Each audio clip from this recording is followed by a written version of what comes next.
안녕하십니까. 2020년 8월 26일 새벽 모의 팩트 시작하겠습니다. 요새 윤석열 검찰총장이 조용하다 이런 보도들이 여기저기서 나오고 있는데, 그러면 윤석열 검찰총장은 뭐를 하고 있을까? 그래서 검찰 주변에 나오는 얘기들 이런 것들을 종합해봤습니다. 그랬더니 최근에는 수사, 원래 윤 총장은 계속해서 수사로 말한다 이런 얘기를 해왔고, 사실은 뭐 검찰이 수사로 말하는 게 맞는 것이죠. 그러나 이제 지금 추미애 법무부 장관 또는 조국 전 장관 뭐 이런 사람들이 드러나고 나서는 직접 수사부서를 축소하겠다 뭐 이런 얘기들을 계속 해왔고, 그 다음에 직제 개편 등을 통해서 윤석열 검찰총장을 고립무원의 상태로 만드는 그런 역할을 하고 있기 때문에 본인이 수사로 말하기가 어려워졌고요. 특히 이번에 이른바 검언유착 의혹, 한동훈 검사장을 집어넣으려고 했던 것이 실패로 돌아가면서 사실은 윤석열 검찰총장에 대해서 더욱더 압박감이 높아졌습니다. 그리고 그 수사는 여전히 지금 진행되고 있다고 주장을 하고 있죠. 자, 그러면 이 즈음에 왜 윤석열 검찰총장이 수사 얘기보다는 정책 얘기를 했을까? 이런 부분이 이제 언론에 많이 보도가 안 돼 있는데 이렇게 돼 있습니다. 8월 11일자로 신임 검사장들이 부임을 했죠. 그 신임 검사장들하고 이리저리 얘기를 하는 과정에서 윤 총장이 그 취지가 그렇다는 겁니다. 검찰을 둘러싼 환경 변화에 따라서 대검은 수사 지휘보다는 정책 기능을 활성화하자. 뭐 이런 얘기를 했다는 거죠. 그 얘기는 결국 이제 수사로 말한다. 뭐 수사로 말하기가 어려워졌으니까. 아니, 아까 얘기했지만 검언유착 의혹 사건과 관련해서는 검찰총장, 윤석열 검찰총장의 수사 지휘권 자체를 법무부 장관이 배제해버리지 않았습니까? 그러니까 이제 검언유착 의혹에 대한 수사에 대해서는 윤 총장은 아무런 책임이 없는 겁니다. 수사 지휘 자체를 못했으니까요. 그 부분에 관해서는 역사적으로 만약에 책임질 일이 있다면 이성윤 서울중앙지검장이 오로지 책임을 져야 된다. 뭐 이런 얘기를 충분히 우리도 예상할 수 있고 아마 윤석열 검찰총장도 그런 식으로 판단을 하고 있는 것으로 보인다. 그래서 지금은 이제 수사 얘기보다는 정책 얘기를 집중하고 있다. 이런 얘기들이 대검 주변에서 흘러나오고 있습니다. 그래서 또 이런 식으로 이런 취지로도 얘기를 했다는 거죠. 구체적인 사건, 그거에 대한 처리는 일선에서 최대한 책임지게 하고, 그 다음에 대검은 검찰이 나아가야 할 방향 이런 걸 중심으로 연구를 해나가자 뭐 이런 얘기죠. 대검에 가면은요 검찰연구관이라는 직제가 있습니다. 이 검찰연구관은 지금까지 법률 검토나 아니면 또 수사 지휘를 어떻게 할 것인가 뭐 이런 부분을 중점적으로 연구해서 검찰총장을 보좌하는 역할을 했습니다. 자, 그러면 앞으로 이 검찰 연구관들이 우선 숫자도 저렇게 많을 필요가 없고요. 이 사람들이 주로 하는 일은 이제 앞으로 그러면 자, 검찰 수사에서 인권 침해를 어떻게 방지할 것이냐, 또는 뭐 피의자 또는 어떤 피해자 보호, 피의자는 보호할 필요가 없지만 피해자 보호 뭐 이런 부분은 어떻게 강화할 것인가, 그런 제도적 장치들을 어떻게 만들 것인가, 뭐 이런 것들을 이제 주로 연구하는, 그러니까 대검의 검찰 연구관들이 자기들의 임무를 바꿔야 하는 이런 일이 이제 맞닥뜨려졌습니다. 그러니까 아마 그런 부분을 강조한 것으로 보이는데요. 자, 그러면 왜 이렇게 윤석열 검찰총장이 갑자기 수사를 말하다가 정책을 말했을까? 이런 부분을 말씀드리겠습니다. 자, 어제 국무회의에서 검찰 직제 개편안이 통과됐습니다. 이거 대검에서 계속해서 반대하던 것이었습니다. 그러나 추미애 법무부 장관이 밀어붙였죠. 그리고 형사공판부에서도 현실을 모른다 이런 식으로 얘기하면서 이의제기를 많이 했고, 검찰 내에 자기네들 내부 통신망이죠. 이프로스에도 이에 대한 반대의 글이 어마어마하게 많이 올라왔음에도 불구하고 추미애 법무부 장관이 다 무시하고 직제 개편안을 밀어붙여서 어제 국무회의를 통과했습니다. 그 내용을 보면 직접 수사부서를 대폭 축소한다는 겁니다. 무슨 얘기냐면 반부패 강력부 산하에 있던 수사지휘과, 수사지원과, 조직범죄과, 마약과 뭐 이런 것들을 다 통합한다는 거죠. 이게 다 직접 수사부서였거든요. 이런 직접 수사부서, 수사지휘나 수사지원 이런 것들을 앞으로 대검에서 할 필요가 없다. 그건 결국 검찰총장의 힘빼기입니다. 윤석열 검찰총장의 힘빼기죠. 아마 이게 나중에 윤석열 검찰총장이 이제 내년 7월 말 이후에 바뀌면 다시 또 부활할지 모르겠습니다. 왜냐하면 당초 이 사람들의 목표는 윤석열 힘 빼기에 있었기 때문이 아닌가, 이렇게 지금 예상을 해볼 수가 있겠습니다.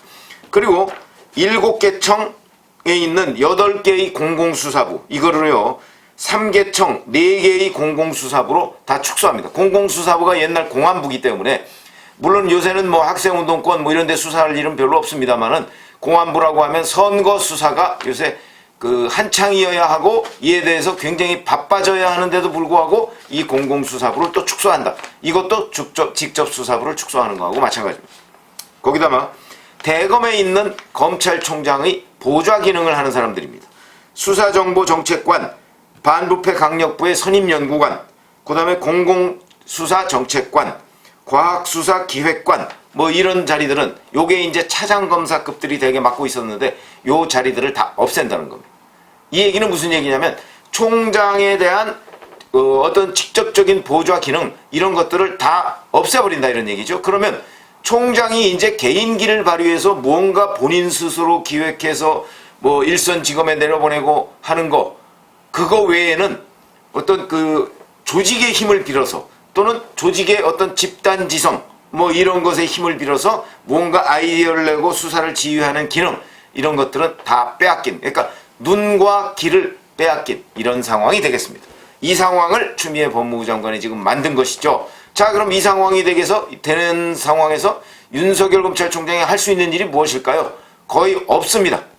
그래서 제가 보건대는 없기 때문에 아까 제가 말씀드렸던 정책으로 말한다라는 얘기가 나왔다. 그럼 그거의 뜻은 무엇이겠느냐? 저는 정책으로 말한다보다는 수사로 말하지 못하는 이유, 이거에 대해서 본인이 이렇게 얘기했습니다. 구체적인 사건들은 일선에서 최대한 책임질. 저는 여기에 오히려 방점이 있다고 생각을 합니다. 무슨 얘기냐면 내가 지휘를 안 하기 때문에, 그리고 내가 지휘를 못하기 때문에, 또 내가 지휘를 하더라도 일선에 먹혀들지 않기 때문에 제도적으로 그렇게 만들어놨는데, 뭐 검언유착 의혹 수사에 관해서는 아예 수사권을 배제해버렸고, 지금 서울중앙지검 같은 경우는 윤석열 검찰총장이 아무리 뭐라고 얘기를 해도 소용이 없습니다. 다 마이동풍입니다. 그렇기 때문에 이제는 이 모든 사건에 대한 책임은 과거에 같으면 검사 동일체의 원칙에 의해서 검찰총장과 대검이 대부분 책임을 져야 합니다. 이제는 책임을 져야 할 이유가 없다는 것을 윤석열 검찰총장이 천명한 셈입니다. 그러니까 일선에서 나 책임져라.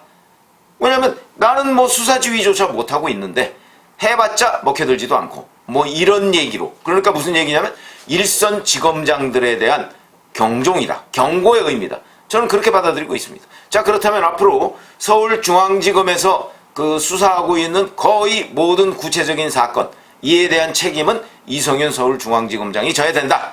이 얘기를 지금 윤석열 검찰총장이 하고 있는 겁니다. 왜냐하면 중앙지검에서 대부분의 그 중요한 수사가 이루어지고 있는데 이 중요한 수사에 대해서 검찰총장의 입김이 전혀 먹혀들지 않고 있습니다.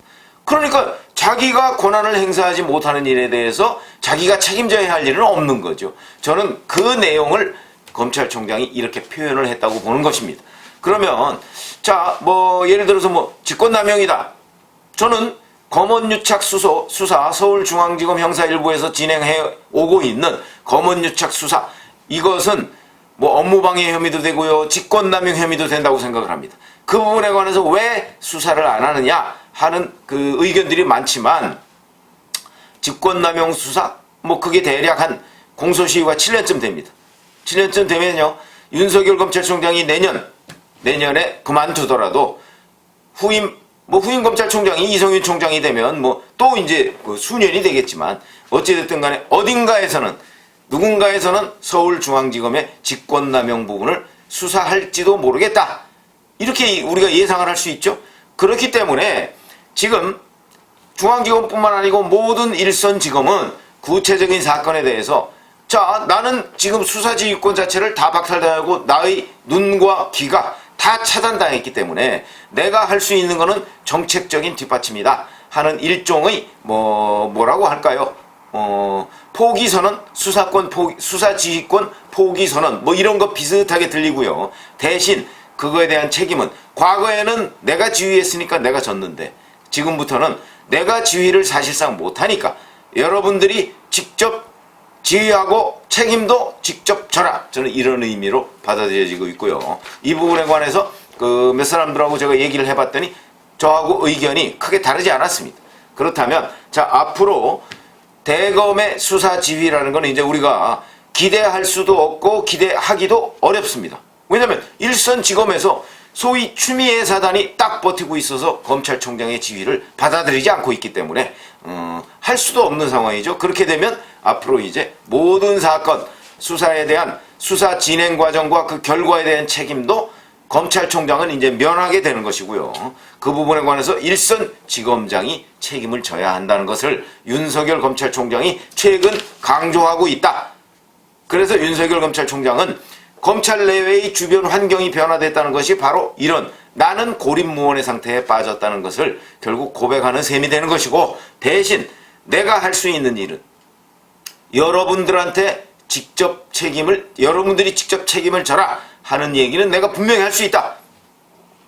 그러면 그 책임은 누가 물어야 하겠는가? 저는 그 다음부터는 이제 언론이 물어야 하고, 예를 들어서 어떤 수사가 잘못됐다 그러면 그 수사에 대한 책임은 과거 같으면 검찰총장의 모든 책임이 있었지만 지금은 지검장한테 책임이 있다는 것을 윤석열 검찰총장이 밝히고 있는 점은 굉장히 중요한 변화다.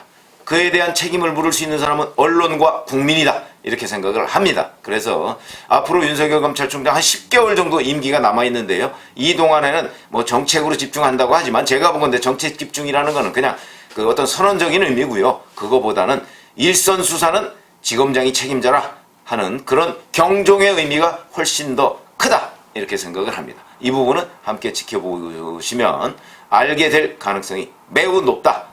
이렇게 말씀을 드리겠습니다. 감사합니다.